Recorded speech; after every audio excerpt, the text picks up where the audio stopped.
рӯзи 14 ноябр соати 10 ба ифтихори рӯзи президенти ҷумҳурии Тоҷикистон дар Осорхонаи миллии Тоҷикистон таҳти унвони Гулдузии тоҷикӣ нодираи тамаддуни ҷаҳонӣ намоиш ифтитоҳ гардид. дар намоиши мазкур аз фонди Осорхонаи миллии Тоҷикистон беҳтарин намунаҳои ин ҳунари мардумии Тоҷикистон ки бо дастгирии бевоситаи асосгузори сулҳу ваҳдати миллӣ, пешвои миллат, президенти ҷумҳурии Тоҷикистон муҳтарам Эмомалӣ Раҳмон ҷамъоварӣ шуданд, пешкаши ҳамагон гардид.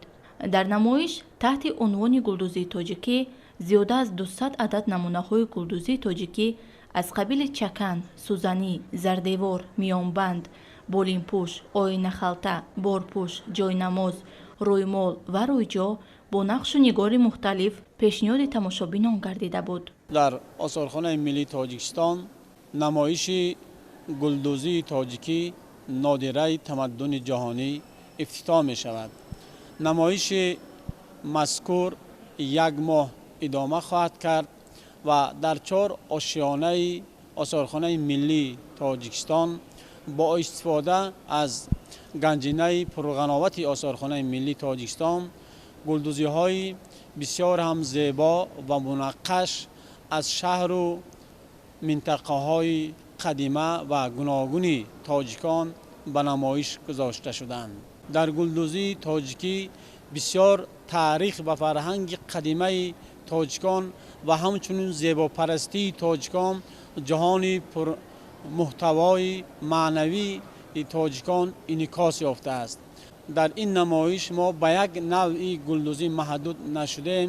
дар ин ҷо гулдузиҳои дастидӯзи аз вилояти Суғд, вилоятҳои Бадахшон, Хатлон, аз вилоятҳои тобеи шаҳри Душанбе ва ҳамчунин аз гулдузиҳои дастидӯз аз шаҳрҳои қадимаи Бухоро, Самарқанд, ҳамчунин марказҳои бисёр муҳим ва машҳуру шинохташудаи гулдузии тоҷикон, гулдузиҳои Нурато, Шофиркон ва дигарҳо ба намоиш гузошта шуданд.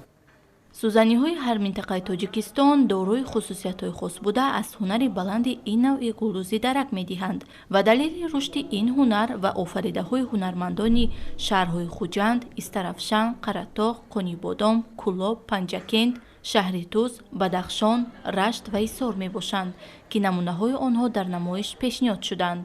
гулдузии тоҷикӣ ҳунари нафиси қадима буда яке аз шаклҳои санъати амалии ороишии мардумӣ ва қисми муҳими мероси фарҳанги умумибашарӣ ба ҳисоб меравад.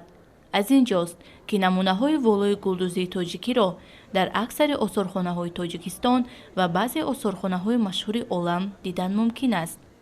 ҳунари гулдузӣ дар байни дигар халқу миллатҳои ҷаҳон вуҷуд дорад, вале дар масъалаи катибанигории гулдузӣ ё дар масъалаи катибадӯзӣ дар гулдузӣ тоҷикон нисбати ҳамаи халқҳо ва миллатҳои ҷаҳон пешгом мебошанд ва дар офаридани нақшҳои катибавӣ ё эпиграфии гулдузӣ тоҷикон дар мақоми аввал қарор доранд.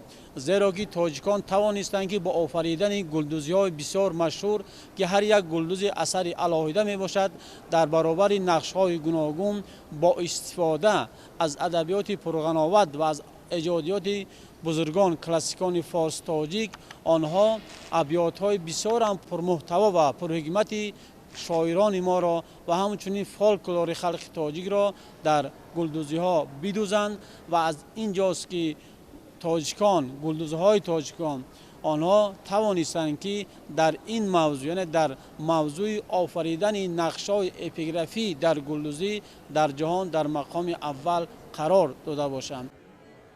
дар нақшу нигори гулдузиҳои тоҷикӣ табиати ватани таърихӣ, ҷаҳонбинӣ, анъана, афкори таърихӣ, зебопарастӣ, орзуи омол, инчунин таъсири равандҳои таърихӣ ва ҷаҳонбинӣ ва фаъолияти амалии мардум таҷассум ёфтаанд.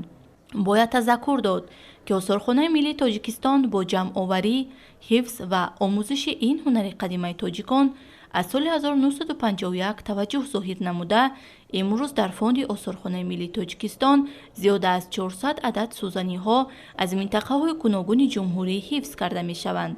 дар ин сӯзаниҳо табиати зебо ва рӯзгори хуши мардуми тоҷик инъикос карда шудааст ки аз таъриху фарҳанги пурғановати халқи тоҷик гувоҳӣ медиҳад.